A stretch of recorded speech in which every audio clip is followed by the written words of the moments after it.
आता रितेश देशमुख मराठीच्या प्रत्येक इव्हेंटला दिसेल यात काही नवल नाही। त्यामुळे पुन्हा एकदा रितेश एका मराठी चित्रपटाच्या फर्स्ट लुकला पोहोचला। चित्रपटाचं नाव आहे सरपंच भगीरथ। शिवकुमार लाड निर्मित सरपंच भगीरथ या चित्रपटात उपेंद्र लिमये आणि वीणा जामकर यांच्या प्रमुख भूमिका आहेत। आपल्या निर्माता मित्राचे कोड कौतुक करत असतानाच रितेशने आपले मराठी बद्दलचे प्रेमही स्पष्ट केले। मित्र म्हणून मी त्यांना बऱ्याच वर्षापासून ओळखतो। आज हे त्यांचं पहिलं पाऊल आहे आणि त्यांच्या या विशेष दिवसासाठी मी हजर राहू शकलो याचा मला अभिमान आहे। रितेश, हिंदीतले निर्माते आता हळूहळू मराठीकडे वळत चाललेत, म्हणजे अगदी अक्षय कुमार असो, तू असो, किंवा मग रिसेंटली विक्रम भट यांचाही मराठी सिनेमा येतोय, तर काय वाटतं, काय कारण असावं? मला वाटतं की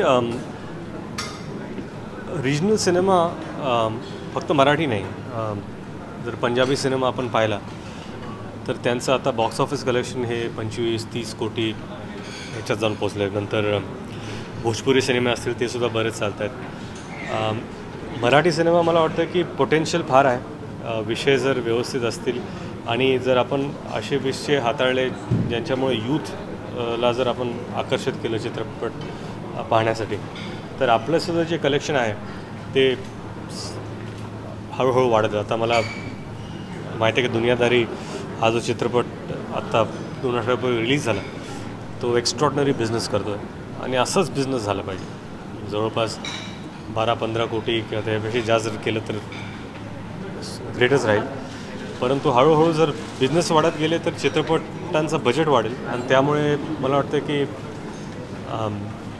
लोकांनासुद्धा मोठ्या बजेटचे मराठी चित्रपट पाहायला मिळतील आणि संधी आहे। हेच कारण आहे की बरेचसे वायकॉम असतील, UTV असेल, हे जे मोठे स्टुडिओज आहेत ते सुद्धा मराठी चित्रपटाकडे पाहत आहेत, कारण काय पोटेन्शियल फार आहे।